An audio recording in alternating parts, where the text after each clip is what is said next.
एक बात आपसे शेयर करना चाहूंगा। कितने लोगों ने मूवी देखी है 1:40 की लास्ट लोकल? Okay, highway. ये मूवी का नाम इसलिए मैंने लिया कि जैसे आप कोई भी मूवी देखते हो तो आप प्रेडिक्ट कर सकते हो कि अभी क्या होगा नेक्स्ट। ये दो मूवी ऐसी कि आपको पता नहीं होगा कि क्या होगा। ये बात मैंने इसलिए छेड़ा सुबह सुबह कि आज सवेरे मेरे साथ भी ऐसा ही हुआ। आज मैंने जो कम्युनिकेट किया था आपको, क्या था आज का सेशन, टॉपिक क्या था? Business communication. सवेरे वो ट्रेनर का कल्पना मैडम का कि मुझे अहमदाबाद जाना पड़ेगा, तो मैं वहां पे जा रही हूँ। प्रोफेशनलिज्म का कहीं ना कहीं कमी था, बट व्हाटएवर। तो सवेरे सवेरे मुझे एक्सेस करना पड़ा, इसको फोन करो उसको फोन करो, और आखिर में बंदिश भाई से मेरा बात हुआ एंड बंदिश इज रेडी, बोले मैं पहुंचता हूँ 15 मिनट में। तो एक बार उनके लिए जोरदार तालियां होती हैं।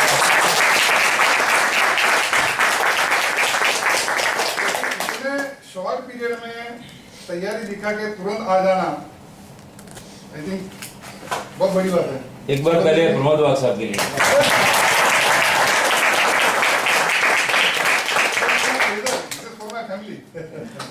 तो थैंक यू वेरी मच। और बंदिश भाई के बारे में कहना चाहूँगा जिन लोगों को नहीं मालूम है, बंदिश भाई का 25 साल का एक्सपीरियंस है सेल्स में। उन्होंने रिलायंस, GACL, MS यूनिवर्सिटी और काफ़ी अलग अलग यूनिवर्सिटी में उन्होंने सेशन दिए हुए हैं। And he is very simple, very humble person, very down to earth. और उनका जो समझाने का जो तरीका होता है बहुत सिंपल होता है, एक लेमन को भी समझ में इसी लैंग्वेज में समझाता है। तो आज का topic sir, power of subconscious mind. Power of subconscious, power of subconscious mind. मतलब ये मैं ये सेशन को इस तरह से देखता हूँ जैसे हम लोग कार ड्राइव करते हैं, हम जैसे कोई सीडी लगाते ना, तो हमको मालूम है कि अगला गाना कौन सा आने वाला है, हम प्रीवियस कर सकते हैं, ये आएगा भी, ठीक है। लेकिन आप FM रेडियो लगाओ, क्या आएगा आपको पता नहीं, तो आप उसको एंजॉय कर रहे यार, ये गाना बहुत दिन से मैंने सुना नहीं था। तो आज का सेशन भी शायद वही होगा, तो यू विल एंजॉय लॉट। तो जोरदार तरह स्वागत करते हैं बंदिश भाई।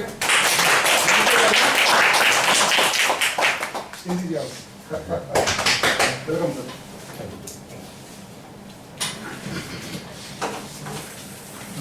तो चैनल का नाम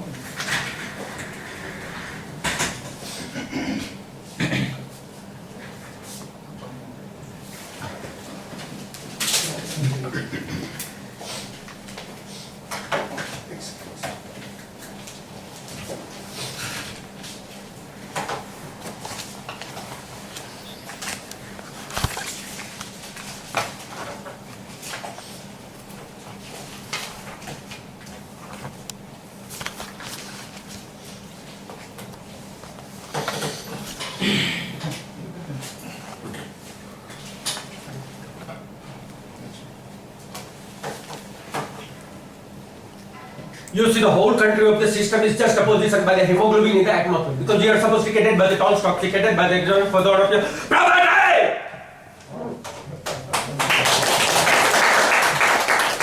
My name is Bandish Desai. કદમ ધ્રુજે અહીં જેના સરળ રસ્તો નથી જડતો, કદમ ધ્રુજે અહીં જેના સરળ રસ્તો નથી જડતો, ગગનને આંબનારાને હિમાલય પણ નથી નડતો. નમસ્કાર, હું બંદિશ દેસાઈ આપ સૌનું આજના કાર્યક્રમમાં હાર્દિક સ્વાગત કરું છું. આજનો કાર્યક્રમ છે the power of subconscious mind. બાળપણમાં મેં એક વાર્તા સાંભળેલી અલાઉદ્દીનની, તમે લોકોએ પણ કદાચ સાંભળી હશે. અલાઉદ્દીન નામનો એક છોકરો હતો, એને પાસે કબાડીખાનામાંથી એક એને ચિરાગ મળ્યો. એ ચિરાગને જાણતા જાણતા એને પ્રગટાવ્યો તો એમાંથી એક જીન નીકળ્યું, અને એ જીને એને કીધું કે માગ માગ, તું જે માગે તે આપો. અલાઉદ્દીન છે એણે એની પાસે માગણીઓ શરૂ કરી અને જીને એને એક પછી એક માગણીઓ પૂરી કરવાનું શરૂ કર્યું. એ વખતે હું નાનો હતો અને મને એમ થયું કે આપણે પણ આવો એક જીન હોય તો કેવું સારું. ઈશ્વરે આજે કૃપા કરી છે અને મને ખ્યાલ આવી ગયો છે કે ભગવાને આપણને બધાને આવો એક જીન આપ્યો છે. આ જાદુઈ ચિરાગ છે, એનું નામ છે સબકોન્શિયસ માઇન્ડ. અર્ધ જાગૃત મન. આપણું અર્ધ જાગૃત મન છે એને આપણે આ જીનની જેમ જ જો કોઈ માગણી કરીએ તો એ આપણી માગણીઓ પૂરી કરે છે. અને આ વસ્તુ ફક્ત કહેવા ખાતર નહીં, પણ મેં મારા જીવનમાં પણ અનુભવી છે કે મેં ઘણા વખત પહેલા અમુક ઈચ્છાઓ કરેલી કે આવું થાય તો કેવું સારું, આવું થાય તો કેવું સારું, તો એ વસ્તુ મારા જીવનમાં બનવા માંડી. એટલે મને એક ઝાટકો લાગ્યો. ત્યારે તો ખ્યાલ નતો આવતો, ચમત્કાર તરીકે હું એને લેતો હતો, પણ અત્યારે મને ખ્યાલ આવ્યો કે મારા સબકોન્શિયસ માઇન્ડ રૂપી જે જીન છે એની પાસેથી હું આ માગણી કરી રહ્યો હતો અને એ મને પ્રોવાઈડ કરી રહ્યો હતો. એટલે પછી મને આ સબ્જેક્ટમાં ઇન્ટરેસ્ટ પડ્યો ને આજે હું આ સબ્જેક્ટ લોકોને પણ શેર કરવા માંગુ છું. જાદુઈ ચિરાગ છે એની માહિતી તમને બધાને પણ આપવા માંગુ છું.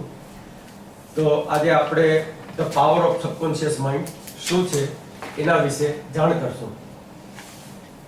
જીવનમાં કોઈ પણ મોટી ઘટનાઓ ઘટી છે, આવિષ્કારો થયા છે, એ બધા સબકોન્શિયસ માઇન્ડની જ દેન છે. દાખલા તરીકે આઇઝેક ન્યૂટન એ બેઠા હતા અને ઝાડ ઉપરથી સફરજનનું નીચે પડવું, ત્યારે એને એમ ઝટકો લાગવો મનમાં કે આ નીચે કેમ પડ્યું, ઉપર કેમ નથી. એ વખતે એમનું મન છે એ સબકોન્શિયસ માઇન્ડ સ્ટેજમાં હતું. ગાંધીજી છે એને ધક્કો માર્યો ટ્રેનમાંથી અને એને કીધું કે હું આખા અંગ્રેજ સલ્તનતને બહાર કાઢી મૂકીશ.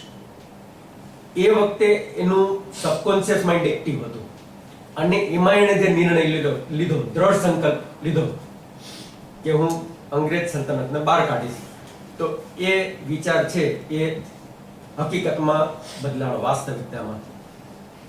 ધીરુભાઈ અંબાણી છે એ પેટ્રોલ પૂરતા હતા અને એ વખતે એનું સબકોન્શિયસ માઇન્ડ એક્ટિવ હતું ને એમ થયું કે હું પણ કઈ રિફાઇનરી મોટી બનાવી શકું એમ છું.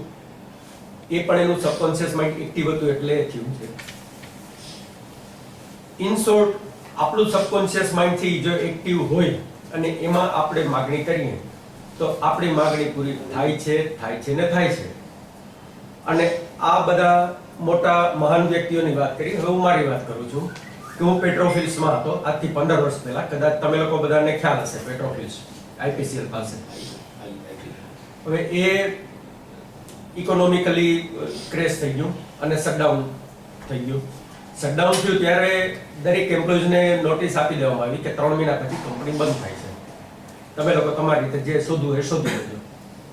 હવે એ વખતે બધા મિડ એજમાં એવા હતા અને દરેકને જે કાર્યવાહી સોંપવામાં આવી હતી એ એવી હતી કે એકનું એક કામ કરવાનું, એટલે એમાં કોઈ પાસે ક્રિએટિવિટી નથી, નવીનતા નથી કે જેના દ્વારા એ લોકો માર્કેટમાં જઈને પોતાનું કેપેસિટી બતાવી શકે. બહુ ખરાબ પરિસ્થિતિ હતી. હવે એ ટાણે મેં મારા સબકોન્શિયસ માઇન્ડમાં એવા પ્રોગ્રામ આપેલા કે ભાઈ મારે ગાડી જોઈએ, બંગલો જોઈએ, પૈસા જોઈએ, મોટી હસ્તીઓની સામે બેસીને વાતો કરવાનું કે જેમાં મને પણ મહત્વ મળતું હોય, એવા બધી કલ્પનાઓ કરેલી. ત્યારે હું એક આસિસ્ટન્ટ એન્જિનિયર હતો. કંપની બંધ થઈ ગઈ તો મારી માગણીઓનું શું? તો મારું સબકોન્શિયસ માઇન્ડ છે એને માટેની તકો ઊભી કરી અને એ તકો એ ઊભી કરી કે હજી ફક્ત 15 વર્ષ પહેલાનો જ સમય છે અને ઘણા જે લોકોએ માગણી નહીં કરી હોય એની પરિસ્થિતિ એમને મુબારક, પણ મેં માગણી કરી હતી એનો મને પરિણામ આજે એ મળ્યું કે આજે મારા સામ્રાજ્યમાં બંગલો છે આકોટા ગાર્ડન પાસે, સરસ મજાનો. મહેશભાઈના પડોશી છો. એ એમની સાબિતી છે. મહેશભાઈ જેવી મહાન વ્યક્તિ મારા પડોશી છે. મારી ગાડી છે. આજની તારીખમાં આ છે ને તમારી જેવા બધા મોટા હસ્તીઓ જોડે બેઠો છું, એ પણ એક વન ઓફ મારું કહેવાનું એમ છે કે સબકોન્શિયસ માઇન્ડ પાસે આપણે માગણી કરીએ ત્યારે એ વસ્તુ પરિવર્તન થાય છે અને માગણી પૂરી થાય છે. આજે આપણે સબકોન્શિયસ માઇન્ડ વિશે વાત કરશું. સબકોન્શિયસ માઇન્ડ એટલે શું એની ડિટેલમાં વાત કરશું. આપણું મન છે એ 2 વિભાગમાં વહેંચાયેલું છે, જાગૃત મન અને અર્ધ જાગૃત મન. હવે મન એટલે શું? તો મન અને મગજ એનું એક પહેલા હું ક્લિયર કરી લેવા માંગુ છું કે મન એટલે એક એનર્જી છે, શક્તિ છે. અને મગજ એ એક આપણો અવયવ છે, હાથ પગ આંખ એવી રીતે કે જેને ઓપરેટ કરી શકાય છે, બ્રેઇન જેને કહેવામાં આવે છે. અને મન એટલે માઇન્ડ. મન છે એ એનર્જી છે. હવે એ મન છે એને વૈજ્ઞાનિકોએ શોધી કાઢ્યું કે એને સમજવા માટે, કારણ કે આજના સમયમાં મન છે એ વૈજ્ઞાનિકોનો બહુ ઇન્ટરેસ્ટ વાળો સબ્જેક્ટ છે, એટલે એની ઉપર ખૂબ જ સંશોધન થઈ રહ્યું છે. અને એના ભીષ્મ પિતામહ જે ગણાય છે એ વૈજ્ઞાનિક, એમણે શોધી કાઢ્યું કે મન છે એના બે વિભાગ છે, એમાં જાગૃત મન અને અર્ધ જાગૃત મન. હાર્વર્ડ યુનિવર્સિટીના પ્રોફેસર વિલિયમ્સ જેમ્સ, કે જે આના ભીષ્મ પિતામહ ગણાય છે, એમણે એમની થિયરી સર્વસામાન્ય છે, બાકી દરેકની પોતપોતાની અલગ અલગ થિયરી છે. એ મન 90% અને 10% જાગૃત મન છે અને 90% અર્ધ જાગૃત મન છે. આપણું આખું જીવન જાગૃત મનના આધાર ઉપર પસાર થઈ જાય છે. ઉઠવું, બેસવું, વિચારવું, ખાવું, પીવું, જે કે આપણે આપણું જીવનનું સંચાલન કરી રહ્યા છીએ એ જાગૃત મનથી કરી રહ્યા છીએ. અને એ 10% જ કાર્યરત છે. બાકીનું 90% મનનો જે પોર્શન છે, હિસ્સો છે, એ સુષુપ્ત અવસ્થામાં છે. અને આખી જિંદગી એ સુષુપ્ત અવસ્થામાં જ પસાર થઈ જાય છે. એનો આપણે ઉપયોગ નથી કરી શકતા. એમાંથી જો 1-8% પણ એ એક્ટિવ થઈ જાય, કોક વારને ઝટકો મારી દે, તો વ્યક્તિ 0 માંથી હીરો બની શકે. અમિતાભ બચ્ચન છે તો એ સારી એક્ટિંગ કરી શકતા હોય તો એનું સબકોન્શિયસ માઇન્ડ થી 5% જેવું ઓપરેટ થયેલું હોય છે. એટલે બીજા કરતા એની જે વિચારવાની શક્તિ હોય છે એ અલગ હોય છે. આપણે લોકોને જીવનમાં ક્યારેક ક્યારેક એવા વિચારો આવતા હોય છે કે જેમાં એમ થાય કે આ વસ્તુ મેં વિચારીને હકીકત બની ગઈ. તમને યાર હમણાં જ યાદ કર્યા હતા ને તમે તમારો ફોન આવ્યો ગઈકાલે. મારે પ્રબોધભાઈ જેવું થયું હતું. હું ઘરેથી નીકળ્યો ત્યારે પ્રબોધભાઈને મળવાની મારી ઈચ્છા હતી. પછી હું ભૂલી ગયો હતો, પણ ત્યાં એનો બપોરે ઓચિંતાનો ફોન આવ્યો કે બંદીશભાઈ તમે ક્યાં છો, શું કરો છો? આપણે સાથે મળીને ચા પાણી નાસ્તો લેટ અસ એન્જોય. સાથે અમે થોડો સમય વિતાવ્યો. એટલે સબકોન્શિયસ માઇન્ડ એક્ટિવ થાય છે ને ત્યારે આ ઘટનાઓ ઘટે છે. એટલે કે આપણે એને ચમત્કાર કરીએ છીએ, પણ એ 90% માંથી 0.% પણ જો એ એક્ટિવ થાય ને તો એ આપણને ચમત્કાર જેવું લાગ્યા કરે છે. તમે ઘડિયાળમાં ટાઈમ ગોઠવ્યો હોય સવારે એમ કે ચાલો 4 વાગે ઉઠવું છે, પણ ઘણી વાર એવું બનતું છે કે 4:05 જ એલાર્મ વાગતા પહેલા જ ઉઠી જવાનું થાય છે. બરાબર? એવું કેટલાને બન્યું છે આમાંથી? બરાબર? તો આપણે એમ થાય કે એલાર્મ તો વાગ્યો નથી ને કઈ રીતે એ સબકોન્શિયસ માઇન્ડે આપણને ઉઠાડે, કારણ કે આપણે એકદમ સ્ટ્રોંગલી વિચારેલું હતું કે મારે ઉઠવું જ છે. તો હા, સંકલ્પ હતો આપણો, તો આપણને સબકોન્શિયસ માઇન્ડે જ ઉઠાડી દીધું. એ ટાઈમે ટાઈમરની જરૂર જ ન પડે. એટલે એવું આખા દિવસમાં 2 વાર બનતું હોય છે. સબકોન્શિયસ માઇન્ડ એક્ટિવ થતું હોય છે બાય ડિફોલ્ટ, કુદરતી રીતે. એક રાત્રે સૂતી વખતે આપણે જાગતા હોય એમાંથી જ્યારે સુવાનું કરતા હોય ત્યારે 15 મિનિટનો એક સેન્ડવિચ પીરિયડ હોય છે. એ પીરિયડમાં આપણે ધીમે ધીમે નિંદ્રાવસ્થામાં જતા, જેને તંદ્રાવસ્થા કહેવામાં આવે છે, ત્યારે સબકોન્શિયસ માઇન્ડ એક્ટિવ હોય છે. અને એક સવારે ઉઠીએ ત્યારે ઊંઘમાંથી જ્યારે આપણે ફ્રેશ ઉઠીએ એ 15 મિનિટનો જે સમય હોય છે એમાં સબકોન્શિયસ માઇન્ડ એક્ટિવ હોય છે. સબકોન્શિયસ માઇન્ડ એક્ટિવ હોય ત્યારે જો સંકલ્પ, કોઈ પણ દ્રઢ સંકલ્પ લઈ લેવામાં આવે તો એ હકીકતમાં ફેરવાઈ જાય છે. જેવી રીતે આઇઝેક ન્યૂટનને વિચાર આવ્યો ને જે બન્યું, ગાંધીજીને બન્યું, ધીરુભાઈને બન્યું, કે કોઈને પણ બને છે. આપણામાં પણ એ વસ્તુ બની શકે. પણ આ પીરિયડ એવા હોય છે સેન્ડવિચના કે જેમાં આપણને ઊંઘમાં હોય એટલે એવા સંકલ્પ લેવાની ઈચ્છા નથી થતી, કારણ કે સ્ટ્રોંગ ડિઝાયર હોવી જોઈએ, દ્રઢ સંકલ્પ હોવો જોઈએ. એટલે ચૂકી જઈએ છીએ આપણે. પણ વૈજ્ઞાનિકોએ શું આઈડિયા કર્યો કે એ સ્ટેજ, જેને આલ્ફા સ્ટેજ કહેવામાં આવે છે, એ આલ્ફા સ્ટેજ કૃત્રિમ રીતે આપણે એને જાગૃત કરીએ દિવસ દરમિયાન. આજે ધારો કે મારી પાસે 15 મિનિટનો ટાઈમ છે, તો લાવો હું મારો આલ્ફા લેવલ એક્ટિવ કરી લઉં. એમાં હું કમાન્ડ આપી દઉં મારે જે જોઈએ છે. અને એવું જો આપણે 21 દિવસ સુધી સતત કરવામાં આવે તો 22મા દિવસ પછી આપણું સબકોન્શિયસ માઇન્ડ એક્ટિવ થઈ જાય છે અને એ વિશ્વ શક્તિના કયા બિંદુ પર એની તક રહેલી છે આપણી માગણીની એ શોધીને આપણી સામે રજૂ કરે છે. ત્યારે આપણને જેને ચમત્કાર કહે છે એ હકીકત બને છે. એટલે સબકોન્શિયસ માઇન્ડને કૃત્રિમ રીતે આલ્ફા સ્ટેજમાં લાવવા માટેની વૈજ્ઞાનિકોએ જે પદ્ધતિ શોધી છે એને વિઝ્યુલાઇઝેશન એન્ડ રિલેક્સેશન કહેવામાં આવે છે, જેમાં વિઝ્યુલાઇઝેશન અને મેડિટેશન, આપણે મનને પહેલા શાંત કરવું પડે. મનને શાંત કર્યા પછી એમાં આપણે વિઝ્યુલાઇઝ કરવું પડે કે મારે શું જોઈએ છે અને જે જોતું હોય એ વસ્તુ આપણને મળી ગઈ છે એવું આપણે એન્જોય કરવાનું એકદમ ફર્મલી અને પાંચે પાંચ ઇન્દ્રિયો સાથે. કે મારે જવું છે બોમ્બે ફરવા માટે, તો હું ઓલરેડી બોમ્બે જઈ રહ્યો છું ને ત્યાં 5 સ્ટાર હોટલમાં બેઠો છું ને ત્યાં વેઇટર આવીને મને સૂપ પીરસી રહ્યા છે ને સુગંધ આવી રહી છે ને લોકો કોલાહલ કરી રહ્યા છે, સ્વિમિંગ પુલ છે એમાં પાણી ઉછળી રહ્યું છે, લોકો નાહી રહ્યા છે.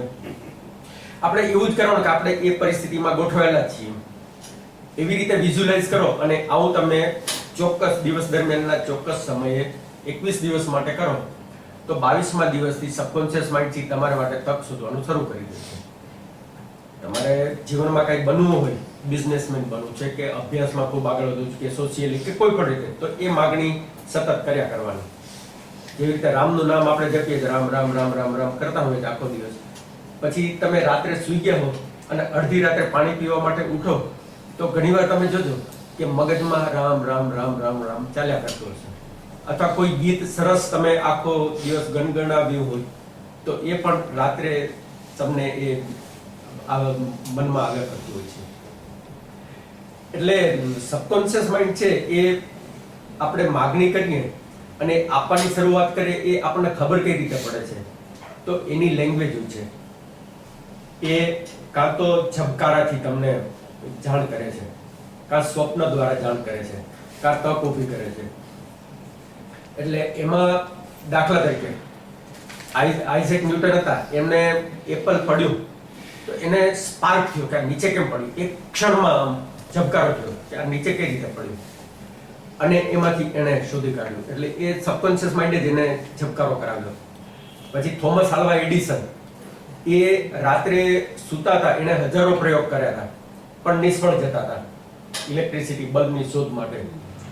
રાત્રે જ્યારે સૂતા હતા ત્યારે એનું સબકોન્શિયસ માઇન્ડ છે એને સોલ્યુશન આપ્યું અને એ સોલ્યુશનના આધારે એ રાતે ઉઠીને એને એ પ્રયોગ કર્યો તો તરત જ સફળ થયા. જે જાગૃત અવસ્થામાં હજારો પ્રયોગ કર્યા હતા અને નિષ્ફળ ગયા હતા, પણ એનું સબકોન્શિયસ માઇન્ડથી જ્યારે સૂતા હતા ત્યારે એને તરત જ સોલ્યુશન આપ્યું. એવી રીતે ગાંધીજી છે તો એને જ્યારે ધક્કો માર્યો ત્યારે એને એક એ વખતે સંકલ્પ થયો કે મારે આ રીતે કરવું છે. અને ચોથું તક ઊભી થવી કે એમાં આ ધીરુભાઈ અંબાણી છે કે તો એને માટે તકો ઊભી થતી ગઈ છે આગળ વધવા માટે. એટલે આ બધા લેંગ્વેજીસ છે કે જેના દ્વારા સબકોન્શિયસ માઇન્ડ જો એક્ટિવ થાય ને તો તમને આત્મપ્રેરણા આપે, સ્વપ્ન દ્વારા કહેવામાં આવે, તક ઊભી કરવામાં આવે, એ કુદરતી થયા કરતું હોય છે. એટલે આપણે વિઝ્યુલાઇઝેશન અને મેડિટેશન એ રીતે આપણે આગળ વધીએ તો સબકોન્શિયસ માઇન્ડ છે એ આપણને એમાં રિઝલ્ટ આપે છે. હવે હું તમને થોડી સ્લાઇડ શો દ્વારા આપણા જીવનમાં સફળતા મેળવવા માટે હંમેશા જાગૃત મન છે ને એ તરંગિત હોય છે, હજારો વિચારો કર્યા કરતું હોય છે, લગભગ 60,000 જેવા વિચાર કરે છે. એટલે જાગૃત મનથી આપણે કોઈ પણ વિચાર કરીએ ને તો એમાં સંકલ્પ વિકલ્પ બહુ આવ્યા કરતા હોય છે, એટલે એમાં સફળતા નથી મળી શકતી આપણને.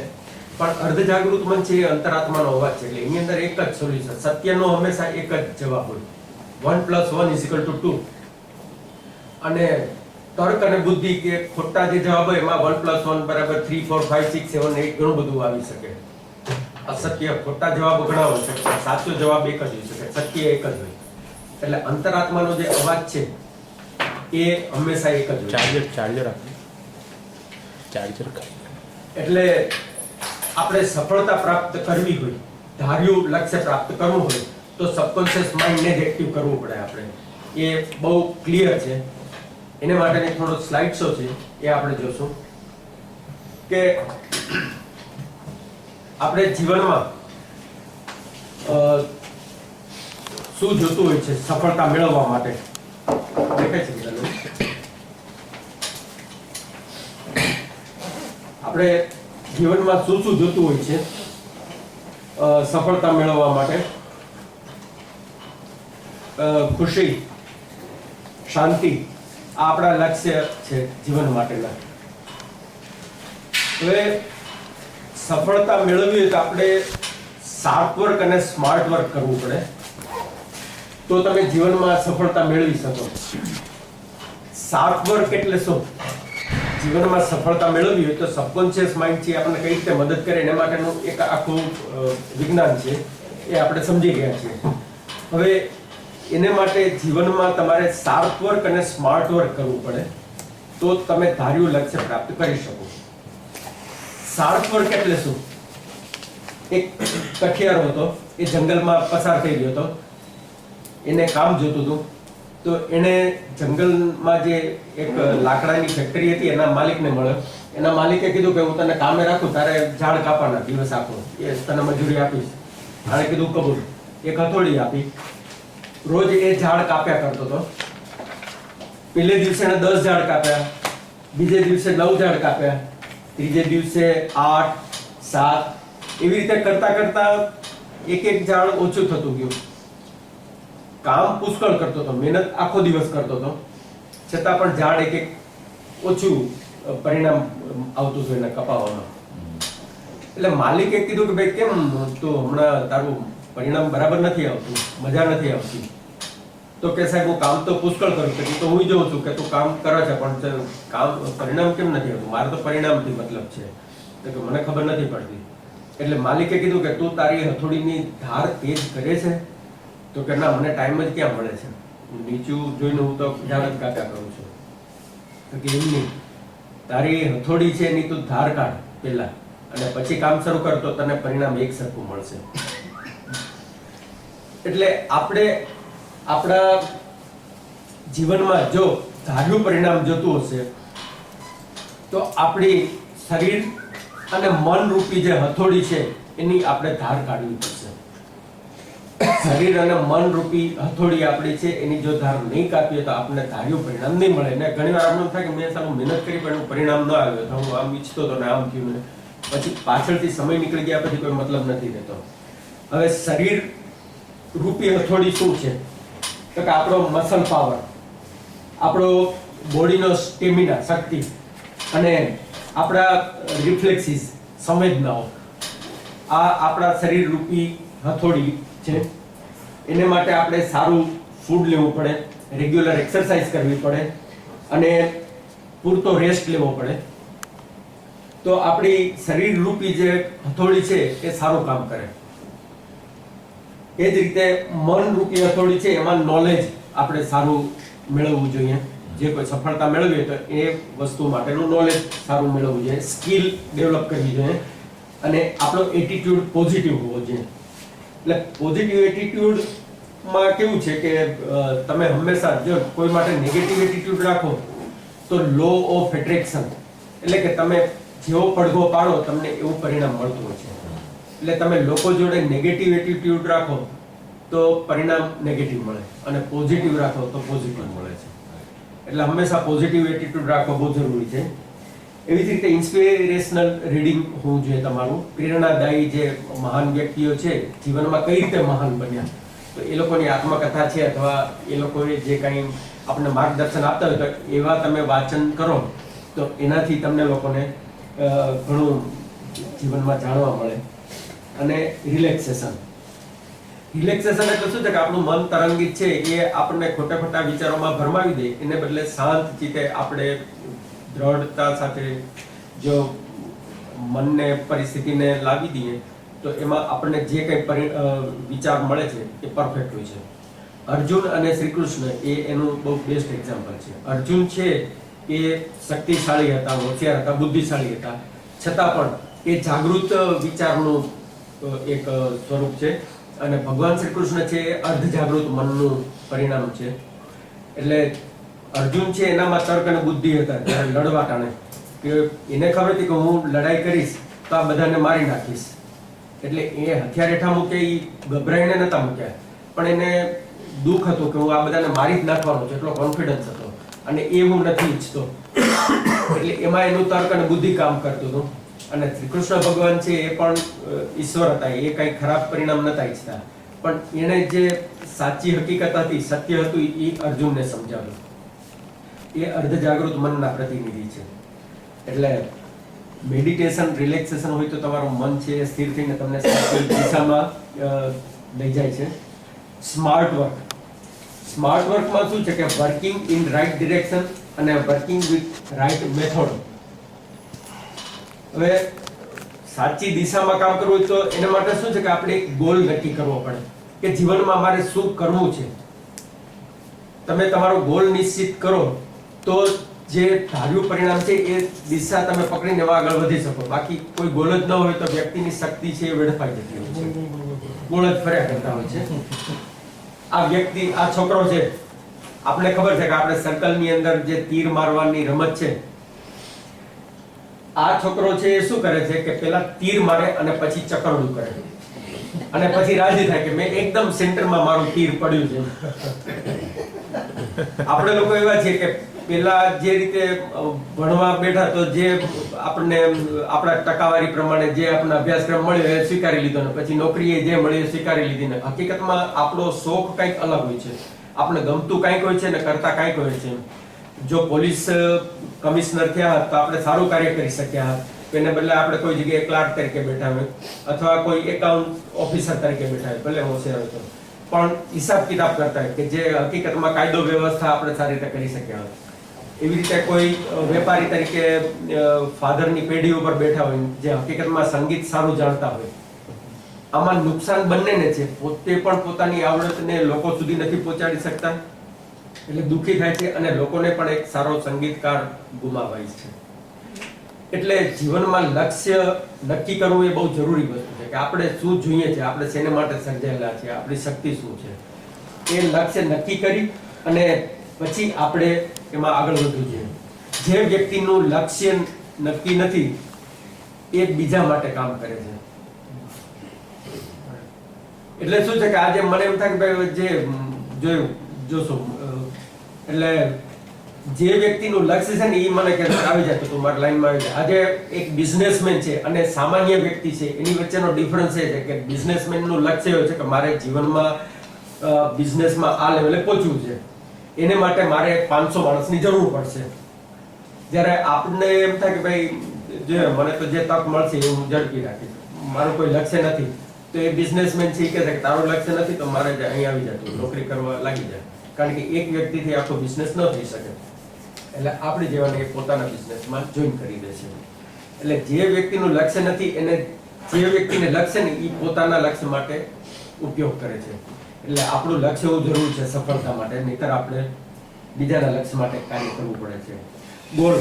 ગોલ શું છે કે જીવનમાં આપણે શું જોઈએ છે, શું આપણે કરવા માંગીએ, બનવા માંગીએ છીએ અને વિઝ્યુલાઇઝેશન કરવું હોય જ્યારે આપણા ગોલનું તો એને માટે આપણે એક માઇલસ્ટોન મૂકવો પડે. આપણે પ્રવાસ કરતા હોય ત્યારે એક સ્થળથી બીજા સ્થળ, એક સ્ટેશનથી બીજા સ્થળે જતા હોય ત્યારે આપણને રસ્તામાં માઇલસ્ટોન મળતા હોય છે કે વડોદરાથી રાજકોટ તો એ 300 કિલોમીટર છે, આગળ જઈએ ત્યારે એમ થાય કે 200 કિલોમીટર છે, 150 કિલોમીટર છે, એટલે આપણને ખ્યાલ આવતો જાય કે આટલા કિલોમીટર દૂર છે. પ્લસ આપણે કોઈ બીજા રસ્તે વળી ગયા હોય તો માઇલસ્ટોન છે એના લીધે આપણને ખ્યાલ આવે કે આપણે અહીંયા કોઈ દેખાતો નથી માઇલસ્ટોન, તો આપણે ખોટી જગ્યાએ ચાલ્યા ગયા છીએ. એટલે માઇલસ્ટોન આપણને એક સાચું ડાયરેક્શન પણ આપે છે અને કેટલા કિલોમીટર બાકી છે અંતર, ડિસ્ટન્સ પણ આપે છે. એટલે આપણે આપણો ગોલ ચાર્ટ બનાવવો જોઈએ જીવનમાં સફળ થવું જોઈએ કે મારે શું બનવું છે તે કેટલા વખતમાં બનવું છે.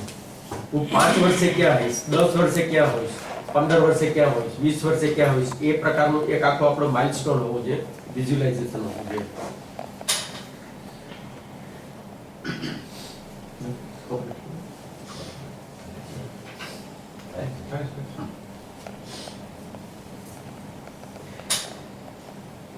હવે સફળતા પ્રાપ્ત કરવી હોય તો જીવનમાં ફક્ત બિઝનેસમાં એમ કે પૈસા કમાણા કે સર્વિસમાં કોઈ પણ રીતે તો આર્થિક રીતે સફળ થયા તો એને સફળતા નથી ગણાતી હોતી. સફળતાના 4 પાયા છે. એમાં એક તો પોતાની તંદુરસ્તી આવે છે, હેલ્થ, વેલ્થ, ફિઝિકલ, પછી એટલે હેલ્થ આવે છે, પછી વેલ્થ આવે છે એટલે પૈસો આવે છે, પછી સોશિયલી આપણે કેટલા એટેચ છીએ સામાજિક રીતે, કેટલા લોકો આપણને ઓળખે છે, આપણે સમાજમાં શું લોકોને કામ કરીએ છીએ, એ પ્રમાણે આપણે મૂડી જે ભેગી કરીએ એ પણ એક સફળતાનો પાયો છે.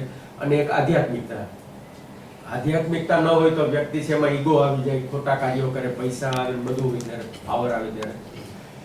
એટલે 4 સ્તંભ ઉપર આપણી સફળતા, આપણા જીવનની સફળતાનો આધાર રહેલો છે. એમાં સારી તંદુરસ્તી હોવી પણ જરૂરી છે, નહીંતર આપણે આપણી સફળતાને માણી ન શકીએ. પૈસો પણ એટલો હોવો જરૂરી છે કે જેથી આપણે આપણું જીવનને માણી શકીએ. સામાજિક રીતે પણ આપણે એ હોવા જોઈએ. અને એમાં પણ આધ્યાત્મિકતાનો પાયો તો બહુ જ જરૂરી છે. એ જો મજબૂત હશે તો બાકીના 3 પાયા છે એ કુદરતી રીતે થવા જ મળશે. એટલે તમે સંત પુરુષો જોજો, એ જીવનમાં બીજા સાંસારિક રીતે કઈ રીતે ઓછા એટેચ હશે છતાં પણ સમાજ એને એકદમ રિસ્પેક્ટ આપશે. એટલે આધ્યાત્મિકતા તો ખૂબ જ જરૂરી છે. પણ આ 4 પાયાની ઉપર આપણે આગળ વધવું જોઈએ. પછી વિઝન બોર્ડ બનાવવાનો. મેં તમને એમ કીધું કે જે સબકોન્શિયસ માઇન્ડને એક્ટિવ કરીને વિઝ્યુલાઇઝ કરવાનું ને રિલેક્સેશન. તો વિઝ્યુલાઇઝેશન એટલે એમાં શું છે કે આપણે આપણો ગોલ તો છે, પણ આપણા જાગૃત મનના જે વિચારો ફેરફાર થયા કરતા ને એમાં આપણો ગોલ પણ ઘણીવાર પછી રોજે રોજ બદલાય. એટલે આપણે એને ફિક્સ કરવા માટે શું કરવાનું, એક વિઝન બોર્ડ બનાવવાનું. એ વિઝન બોર્ડ બનાવીને એની અંદર આપણે જે ગોલ હોય એને લખી લેવાના. ધારો કે આપણે શું બનવા માંગીએ છીએ, આપણું બેંક બેલેન્સ કેટલું રાખવા માંગીએ છીએ એનો ફિગર મૂકી દેવાનો. આપણે માસિક આવક કેટલી જોઈએ છે એ મૂકી દેવાની. આપણે ઇન્ટરનેશનલી ક્યાંય ફરવા જવા માંગીએ છીએ તો ક્યાં જવા માંગીએ છીએ એ સ્થળનું ચિત્ર દોરી દેવાનું. આપણી ઓફિસ કેવી હોવી જોઈએ, આપણે ઘર લેવા માંગીએ તો કેવું હોવું જોઈએ, આ બધી વસ્તુનું એક વિઝન બોર્ડ બનાવવાનું. અને સતત આપણે જ્યાં બેસતા હોય એની સામે જ રાખવાનું. એટલે સતત આપણી નજર ત્યાં પડ્યા કરે. નજર પડ્યા કરે એટલે આપણું સબકોન્શિયસ માઇન્ડ છે એ ચિત્રની ભાષા સમજે છે, એ શબ્દની કે બીજી કોઈ ભાષા નથી સમજતું. એટલે હું તમને એક વસ્તુ કહું કે XYZW, તો એનું મનમાં કોઈ ચિત્ર ઊભું નહીં થાય. તો હું કહીશ કે વાંદરો, તો એ તમારી અંદર એક એવું પ્રાણી આવશે કે જે કુદાકુદી કરતું હોય છે, જે ઝાડ ઉપર ચડતું હોય છે, ઉતરતું હોય છે, એક સ્પષ્ટ ચિત્ર છે. હાથી કહીશ તો એક કદાવર પ્રાણી, દૂધ તો દૂધનું તમને એ ચિત્ર ઊભું થશે. પણ કોઈ 1 3 5 7 2 તો એ કોઈ મનમાં સ્પષ્ટ ચિત્ર નહીં ઊભું થાય. એટલે વિઝન, આપણું સબકોન્શિયસ માઇન્ડ છે એ ચિત્રની ભાષા સમજે છે. એટલે જ્યારે વિઝ્યુલાઇઝ કરીએ ત્યારે આપણે ચિત્રથી જ સમજવાનું. એટલે વિઝન બોર્ડની અંદર ચિત્રો મૂકવાના. આપણે બંગલો બનાવવો છે તો એ બંગલો છે એને કઈ ટાઈપનો બંગલો જોઈએ એ ટાઈપનો ચિત્રીને રાખી દેવાનો. કોઈ પણ ઘટના જગતમાં બને છે એ 2 વાર બને છે. એકવાર મનમાં બને છે અને બીજી વાર જીવનમાં બને છે. એટલે આપણે મકાન પણ બનાવવું છે તો પહેલા આપણને આઈડિયા આવશે કે મારે 3 રૂમ રસોડાનું 2 માળનું મકાન બનાવવું છે, એમાં બગીચો હોવો જોઈએ, કાર પાર્કિંગની જગ્યા હોવી જોઈએ, આમ હોવું જોઈએ. તો આખી ડિઝાઇન પહેલા મનમાં આપણને કલ્પના આવે છે.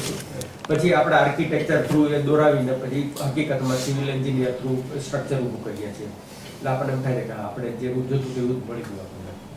એવી જ રીતે બોમ્બે ફરવા જવું છે તો પહેલા આપણે પ્લાનિંગ કરશું કે હું રાજધાની એક્સપ્રેસમાં જઈશ, આટલા વાગ્યાની ટ્રેનમાં બુકિંગ કરાવીશ, ત્યાં ઉતરીશ ફલાણી હોટલમાં, અહીંયા આટલી જગ્યાએ ફરવા જઈશ, પાછો આવીશ. અને એ રીતે એક આખું પહેલા મનમાં પ્રવાસ કરીએ છીએ અને પછી જીવનમાં પ્રવાસ કરીએ છીએ. પ્રમાણે કોઈ પણ ઘટના 2 વાર બને છે. એટલે સફળતા કે નિષ્ફળતા પણ 2 વાર બને છે. પહેલા મનમાં બને છે અને પછી જીવનમાં બને છે. એટલે સબકોન્શિયસ માઇન્ડ છે એ ફળદ્રુપ જમીન જેવું છે. એટલે એની અંદર તમે જેવા બીજ વાવો એ પ્રમાણેનું એમાંથી છોડ ઉગી નીકળે છે. જો સફળતાના બીજ વાવો તો સફળતાના છોડ ઉગે છે, અને નિષ્ફળતાના બીજ વાવો તો નિષ્ફળતાના છોડ ઉગે છે. કારણ કે ફળદ્રુપ જમીન છે એમાં આંબાનો જે બીજ વાવશો તો આંબાનું ઝાડ ઉગશે, અને બબુલના એ નાખશો તો કાંટાવાળું બાવળનું ઝાડ જ ઉગશે. ફળદ્રુપ જમીન છે એટલે કંઈ પણ ઉગાડી દેશે. એટલે આપણે સબકોન્શિયસ માઇન્ડમાં પણ જ્યારે વિઝ્યુલાઇઝ કરીએ ત્યારે સારી વસ્તુનું જો વિઝ્યુલાઇઝેશન કરશો તો સારી વસ્તુ પરિણામ તરીકે આવશે, અને ખરાબ વસ્તુનું જો મનમાં એ ચિતાર ઊભો કરશું તો પરિણામ ખરાબ આવશે. કાર ચલાવતા હોય ને આપણને એક્સિડન્ટના જો વિચાર આવશે તો હકીકતમાં એક્સિડન્ટ જ થશે. અને આપણે કારમાં બેઠા ને એમ થાય કે ચાલો હું ફરવા જવા માંગુ છું ક્યાંક સારી જગ્યાએ, તો તમને સારી જગ્યાએ લઈ જશે. એટલે કોઈ પણ વસ્તુ છે એ મનમાં વિચારો ત્યારે સારી વિચારવાની. બીમાર વ્યક્તિ હશે અને એને એમ થાય કે મારા હાથ દુખે છે, પગ દુખે છે, અને એ હંમેશા ફરિયાદ જ કર્યા કરતો હશે, તો તમે 6 મહિના પછી જશો તો 10 બીજી બીમારીનું પણ લિસ્ટ આપી દેશે કે હવે મને માથામાં દુખે છે, હવે આ દુખે છે, ને ફલાણું છે ને. એટલે કારણ કે એ જે માગણી કરે છે એ માગણી કુદરત એને આપ્યા કરે છે. દાખલા તરીકે એને કુદરતનો નિયમ તથાસ્તુનો છે, એટલે તમે જે માંગો એ તથાસ્તુ કરે. એટલે એક આપણે નાનકડો પ્રયોગ કરીએ છીએ કે હું વ્યક્તિ છું, હું માગણી કરું છું અને તમે કુદરત છો, એટલે તમે લોકો તથાસ્તુ કહેજો અને મોટેથી કહેજો અને હું માગણી કરીશ. બરાબર છે? હે ઈશ્વર, મને સારી તંદુરસ્તી આપ. હે ઈશ્વર, મારો દીકરો છે એને એન્જિનિયરિંગમાં એડમિશન મળે. ઓ ઈશ્વર, મને માથામાં દુખે છે. ઓ ઈશ્વર, મને કેન્સર તો નહીં હોય ને. એટલે સાદી માંદગી હોય પણ જો કેન્સર કેન્સર કેન્સર કરીએ તો આપણું, મેં તમને કીધું કે સબકોન્શિયસ માઇન્ડ ચિત્રની ભાષા સમજે છે, એટલે એને એમ થાય કે આને કેન્સર જોઈએ છે, એટલે ધીમે ધીમે ધીમે ધીમે વ્યક્તિ કેન્સરમાં સપડાતો જશે. આ હકીકત છે. અને કેન્સર વાળી વ્યક્તિ હશે પણ એમ થાય ને કે મને કશું જ નથી, આ તો સામાન્ય વસ્તુ છે, ચાલ્યા કરે, તો એનું કેન્સર ડોક્ટરે ડાયગ્નોઝ કર્યો છે ને કે ભાઈ તમારું નહીં સારું થાય રોગ, તો પણ એ વ્યક્તિ છે એ સફળ જશે, એમાં એને રોગ નિર્મૂળ થઈ જશે. અને ડોક્ટરને એમ થશે કે આ બહુ ચમત્કાર થયો. એટલે જેવું વિચારીએ છીએ એ પ્રમાણે કુદરત આપણને તથાસ્તુ કરે છે. ધીરુભાઈ ને ગાંધીજી ને એ બધા એના વિચારો એવા કર્યા, જે માગણી કરી તો એને તથાસ્તુ થયું, અને ખરાબ વિચારો કર્યા તો ખરાબ પરિણામ આવે છે. એટલે આ બહુ ખાસ ધ્યાનમાં રાખવા જેવું છે. વિઝન બોર્ડનું એક સેમ્પલ છે કે એમાં કેવો બંગલો જોઈએ, કેવી ઓફિસ જોઈએ છે, કેવું ઇન્કમ જોઈએ છે, એનું જસ્ટ એક. હવે રાઈટ ડિરેક્શનમાં આપણું લક્ષ્ય હોવું જોઈએ, કારણ કે આપણી પાસે શક્તિ છે, બધું જ છે, પણ આ જે ડિરેક્શન આ છે ને પેલું પાછલી ડિરેક્શનમાં મારી શક્તિને વાપરું તો આખું રિવર્સમાં જ જવાનું, એટલે મારું લક્ષ્ય હું ચૂકી જવાનું છું. એટલે હવે અર્ધ જાગૃત મન અને જાગૃત મન એના વિશે જે આપણે વાત કરી તો એની પોઝિશન કઈ જગ્યાએ છે, તો જાગૃત મન છે એ અહીંયા આજ્ઞા ચક્ર ઉપર છે અને અર્ધ જાગૃત મન છે નાભીમાં છે, એટલે નાભી જે ચક્ર કહેવામાં આવે છે. એટલે આપણે અંદરથી જે આખા વિચારો જે આવે છે એ અર્ધ જાગૃત મનના હોય છે, અને ઉપર છેલ્લા વિચાર હોય છે એ બુદ્ધિ જેને કહેવામાં આવે છે. બ્રેઇન ને એના વિશે આપણે વાતચીત થઈ તો જાગૃત મન છે એ કોમ્પ્યુટરની ભાષામાં તમે કહો ને તો એ હાર્ડવેર છે, અને અર્ધ જાગૃત મન છે એ સોફ્ટવેર છે. જાગૃત મન અને અર્ધ જાગૃત મનને જો સમજવું હોય કોમ્પ્યુટરની ભાષામાં, કે જે આજે આપણે કોમ્પ્યુટર બધા સમજીએ છીએ, તો જાગૃત મન છે હાર્ડવેર છે અને એનું સોફ્ટવેર છે એ અર્ધ જાગૃત મન છે. કોન્શિયસ માઇન્ડ અને સબકોન્શિયસ માઇન્ડ. હવે એમાં મેં તમને કીધું એમાં આપણે થોડું રિવાઇઝ કરી રહ્યા છીએ કે જાગૃત મન 10% છે અને અર્ધ જાગૃત મન છે 90% છે. જાગૃત મન છે જ્યાં સુધી આપણે જાગતા હોય ત્યાં સુધી જ કાર્ય કરે છે, અને અર્ધ જાગૃત મન છે એ 24 કલાક કાર્ય કરે છે. એટલે અડધી રાત્રે આપણે સૂતા હોય અને મચ્છર કરડે તો પણ આપણે તરત આમ એને ઝટકો મારી દેશું. એવી જ રીતે એના જાગૃત મનના અને અર્ધ જાગૃત મન છે એના અમુક પાવર્સ છે, સેન્સેશન્સ છે. ધારો કે તો એમાં આપણી મૂવમેન્ટ છે એ જાગૃત મનથી આપણે કરીએ છીએ. બરાબર છે? જાગૃત મન અને અર્ધ જાગૃત મનને થોડું આપણે સમજી લઈએ તો જાગૃત મનના શું પાવર છે, તો આજે મારે હાથ હલાવવો છે તો મેં વિચાર કર્યો, હાથ હલાવ્યો. એવી રીતે વિચારો છે જે આપણે હમણાં વાત કરી કે પોઝિટિવ વિચાર કે નેગેટિવ વિચાર એ બેઠા બેઠા કરીએ તો એ પણ જાગૃત મનના પાવર છે. એમાં આપણે સારું વિચારીએ તો સારું અને ખરાબ વિચારીએ તો ખરાબ. બરાબર? હવે સામાન્ય રીતે આપણું જાગૃત મનનો પ્રભાવ એટલો બધો હોય છે કે આપણે નેગેટિવ વસ્તુઓને વધારે ખેંચીએ છીએ, આકર્ષીએ છીએ, એટલે પોઝિટિવને બહુ ઓછી આકર્ષીએ છીએ. આજે મોટો પડદો છે એમાં હું નાનકડું સફેદ પડદો છે ને કાળા કલરનું એક નાનું ટીપું મૂકું છું, ત્યાં સાઈનું ડાઘો પડે છે કાળો. પછી લોકોને કહું કે આમાં તમને શું દેખાય છે, તો મોટો સફેદ સ્ક્રીન જોવાના બદલે લોકો ઈ કાળું ટપકું છે ને ઈ શોધી કાઢશે કે જો ત્યાં ખૂણામાં કાળું ટપકું પડ્યું. લોકોમાં નેગેટિવિટીમાં તરત આકર્ષણ થાય છે. આજે છાપામાં પણ તમે જોજો તો હેડલાઇન્સ હશે એમાં નેગેટિવિટી ભરી હશે. એકદમ આજનું જ છાપો લઈ લો તમે તો આજે પણ આપણે એક બહુ મોટા બિઝનેસમેન છે એની ધરપકડ થઈ છે ને એને જેલમાં ધકેલી દીધા છે ને કરોડો રૂપિયાનો ઘોટાળો થઈ ગયો છે, ગેરસમજ થઈ ગયો. એવી જ રીતે હુલ્લડ થયા ને શેર બજારમાં પછડાટ ખાધી છે ને સોનામાં પુષ્કળ ભાવ વધી ગયા છે ને ટૂંકમાં લોકોની અંદર નેગેટિવિટી ભરવાનો બહુ પ્રયત્ન થતો હોય છે. અને એટલે આપણને પણ સવારના પોરમાં છાપું લેવાની તરત જ ઈચ્છા થાય કે છાપું એવું તલાવ છે, હેડલાઇન શું છે. પણ કોઈ દિવસ સવારે એમ કે લાવ ભગવદ્ ગીતા વાંચીને એમ કે ભગવાનને શું કીધું એવું ઈચ્છા નથી થતી હોતી. અથવા મોરારી બાપુ એમ કે આટલો સરસ સંદેશો આપ્યો એવું છાપામાં નહીં હોય ને આપણને ઈચ્છા નહીં થાય. આપણે તળેલું તાવેલું પીઝા ખાવાની બહુ ઈચ્છા થશે પણ એમ કે લાવો કઠોળ ખાઈએ એમ કે એવી ઈચ્છા નહીં થાય. એટલે નેગેટિવિટીને આપણે બહુ આકર્ષીએ છીએ. એટલે જાગૃત મનનો આ પ્રભાવ છે. આપણે બહુ બચવું જોઈએ એનાથી, નહીંતર હું તમને સબકોન્શિયસ માઇન્ડનો એક પ્રયોગ બતાવવા માંગુ છું કે આપણે ધારીએ તે પ્રમાણે થાય છે. મેં તમને કીધું એની કેટલી બધી અસર છે એનું એક આ પેન્ડુલમ છે. આ પેન્ડુલમ ને મેં પકડ્યો છે, બરાબર છે. પેન્ડુલમ થેરાપી પણ કહેવામાં આવે છે. આપણે વિચાર કરીએ પોઝિટિવ કે નેગેટિવ તો એની અસર વાતાવરણમાં કેવી પડે તેની આ પેન્ડુલમ ઉપર અસર જોઈએ આપણે. અને તમારામાંથી પણ કોઈ એક પાછું કરાવીશ એટલે એવું ન થાય કે આ વસ્તુ આને શાંત રાખીએ. હવે આને હું એવો કમાન્ડ આપીશ કે અત્યારે દિવસ છે તો હા દિવસ છે તો એ હા પાડશે. અને હું કહું આ રાત છે તો ના પાડશે, બરાબર. ના પાડશે તો એ આ રીતે ના પાડશે અને હા પાડશે તો આ રીતે હા પાડશે. આ એની મોમેન્ટ છે. આપણા બોડીની અંદરથી જે માઇક્રો સિગ્નલ પસાર થાય છે એ એને ઓપરેટ કરે છે. આ સ્થિર છે એકદમ, બરાબર છે. હવે મેં એને પ્રશ્ન કર્યો કે અત્યારે દિવસ છે. હવે ધીમે ધીમે ધીમે એ મારો હાથ પણ જોઈ શકતો કે સ્થિર છે પણ એ મૂવમેન્ટ કર્યા કરે છે. અને થોડી વાર પછી મૂવમેન્ટ એકદમ વધી પણ જશે, બરાબર. જે આ એર કન્ડિશનની જે હવાઓ છે ને એ પણ એની ઉપર થોડી અસર કરે છે, છતાં પણ એ હા પાડી રહ્યું છે. હવે હું એને સ્થિર કરું છું. હવે કહું આ રાત છે,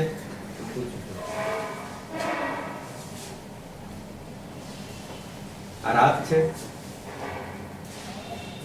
ના પાડી રહ્યું છે. મારો તમે હાથ અત્યારે વિડીયોમાં પણ જોઈ શકશો કે એકદમ સ્થિર છે. હું કોઈ મૂવમેન્ટ નથી આપી રહ્યો. પણ આપણી અંદરના માઇક્રો સિગ્નલ હોય છે આપણા સ્નાયુના એને ઓપરેટ કરતા છે. કારણ કે આપણા વિચારો એટલા સ્ટ્રોંગ થઈ ગયા છે કે એને મૂવમેન્ટ માટેનું કારણ હોય છે. ખ્યાલ આવે? આ વસ્તુ તમારામાંથી પણ કોઈ કરી શકે છે, કોઈને પણ કરવું તો. એટલે કોઈ પણ એટલે શું છે કે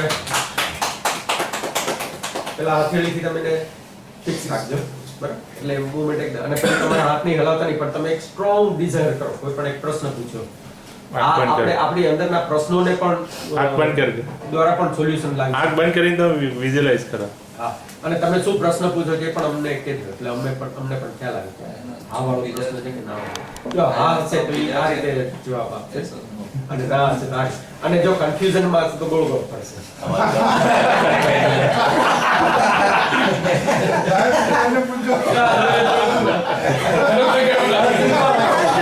તમારો ટેસ્ટ થઈ જશે. આપણે બહુ બધી ટીપ પસાર કરી, કયું વિચાર કર્યું. ચાલો લાઈટો ચાલુ કરી. યસ. કોઈ ઓર્ડર ફાઇનલ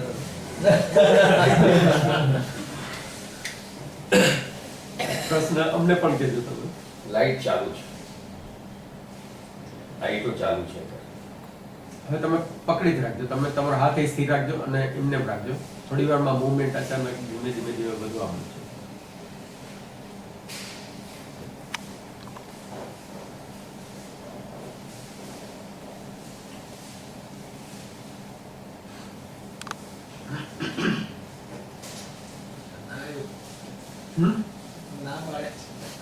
ના પાડે. એની તો આમાં વિચાર છે. હા પાડે. હા પાડે. અને આમાં પેલા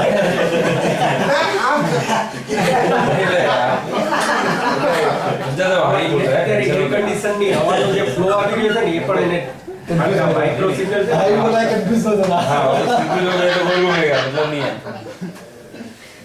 હવે બીજો ક્વેશ્ચન કરો. એને સ્થિર કરીને ના વાળો કોઈ પ્રશ્ન નથી.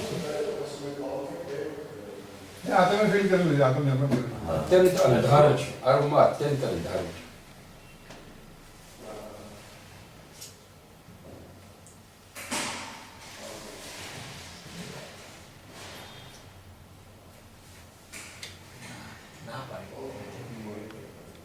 આ જો એટલે આને પેન્ડુલમ થેરાપી કહેવામાં આવે છે. અને આપણે Very good. આ બીજાને પણ કોઈ ના પાડે. આ કોઈને પણ કરવું હોય તો કરી શકે છે. અને આ પ્રુવન થેરાપી છે. એટલે આપણે કોઈ વાર કોઈ પ્રશ્નમાં મૂંઝાતા હોઈએ છીએ તો એનો આપણને જવાબ મળી શકે છે. એમ થાય કે શું કરવું શું ન કરવું, તો this is one of the example. હવે આપણે એક જ્યારે સબકોન્શિયસ માઇન્ડ એક્ટિવ થાય છે ત્યારે આપણે કેવું કેવું વિચારી શકીએ છીએ એનો હું તમને એક બીજો એક્ઝામ્પલ આપવા માંગુ છું કે આ બધા વૈજ્ઞાનિકો છે અથવા મહાન વ્યક્તિઓ છે કે જે ઘણું બધું વિચારી શક્યા, આપણે કેમ નથી વિચારી શકતા? કારણ કે આપણે અમુક બાઉન્ડ્રીમાં બંધાયેલા હોય છે. આજે હું તમને એનું એક જસ્ટ ઉદાહરણ, આ તર્ક કાગળ છે, બરાબર છે? આપણે એક વિચારશો અને વૈજ્ઞાનિકો અથવા મહાન વ્યક્તિઓ વિચારે તો શું વિચારે એ જસ્ટ એક તમને કહું. આ કાગળ છે,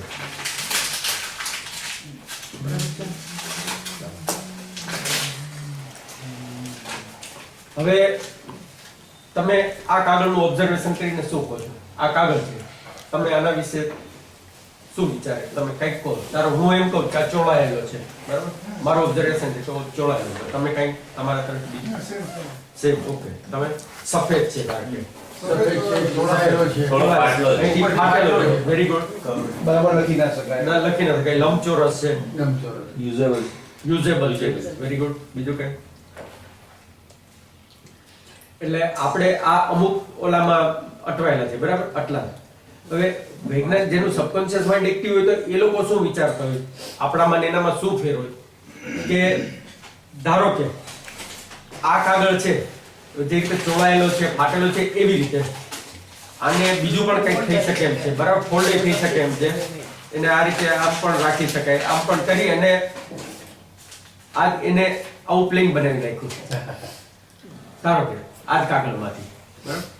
એને ઉડાડ્યું તો એ હવામાં ઉડ્યું પછી એની ઉપરથી એ લોકો રાઈટ બ્રધર જેવા હોય તો એવો વિચાર કરે કે આ કાગળનું પ્લેન જો ઉડી શકે તો આ રીતે મેટલનું કોઈ મોટું પ્લેન બનાવ્યું હોય ને એમાં થોડુંક ઇલેક્ટ્રો મિકેનિકલ કોઈ મિકેનિઝમ મૂકી હોય તો એ આપણે ધક્કો માર્યા વગર એમને પણ ઉડી શકે અને એ માણસોનું વજન કે ઉચકી શકે ને બધું કેલ્ક્યુલેશન કરવામાં આવે તો એક સ્થળથી બીજા સ્થળે પણ જઈ શકે. એવી રીતે વિચારતા વિચારતા એ લોકો ઘણું બધું વિચારી લેતા હોય છે. ત્યારે આપણે ફક્ત અમુક નાની નાની વસ્તુમાં જ અટવાયેલા હોય છે કે ફાટેલો છે, ચોળાયેલો છે, લંબચોરસ છે. વૈજ્ઞાનિકો તો વિચારે કે આનું વિમાન પણ બની શકે, કાંટાનું પ્રેસ કરીને આનું પર લખી શકાય, રિયુઝ પણ થઈ શકે. એટલે કેટલા એંગલથી તમે વિચારો છો એના પ્રમાણે કારણ કે મોટો વિચાર આવે ત્યારે એની શરૂઆત આવી રીતે જ થતી હોય છે. નાનામાંથી જ નથી કે આ આમ તો શક્ય તો આમ પણ થઈ શકે. એ ટૂંકમાં સાહેબ તમે જ તમારા ભાગ્ય વિધાતા છો. એક્ઝેક્ટલી તમે જે વિચાર કરો એ તમે આપણે જ આપણા ભાગ્ય વિધાતા છીએ. એટલે જીવનમાં મેડિટેશનને શા માટે મહત્વ આપવામાં આવ્યું છે? પ્રેયર અને મેડિટેશનની એક વાત બહુ સરસ છે કે પ્રેયર એટલે શું ને મેડિટેશન એટલે શું? આપણે ઇતની શક્તિ હમે દેના દાતા જે પ્રાર્થના કરી, પ્રેયરમાં આપણે ભગવાનને રિપોર્ટિંગ કરીએ છીએ અને મેડિટેશન એટલે આપણે કાંઈ જ નથી કરતા, બરાબર? શાંતિથી બેઠા છે ત્યારે ભગવાન આપણને માર્ગદર્શન આપે છે. એટલે કે આપણને વિચારો આપે કે આપણે શું કરવું શું ન કરવું એવા અંદરથી વિચારો આવે છે અને આપણે એ પ્રમાણે કાર્યો કરીએ છીએ જીવનમાં સફળતા માટે. એટલે પ્રેયર એ આપણે ઈશ્વરને રિપોર્ટિંગ કરીએ છીએ અને મેડિટેશન છે એમાં ઈશ્વર આપણને રિપોર્ટિંગ કરે છે. એટલે કે આપણને માર્ગદર્શન આપે છે કે આપણે આમ કરવું તેમ કરવું. અને મેડિટેશન છે એ આપણી સફળતા માટે બહુ જરૂરી, કારણ કે ઈશ્વર તરફથી મળેલો સંદેશ હોય ને, એ અર્જુને જે રીતે ઈશ્વરનો સંદેશો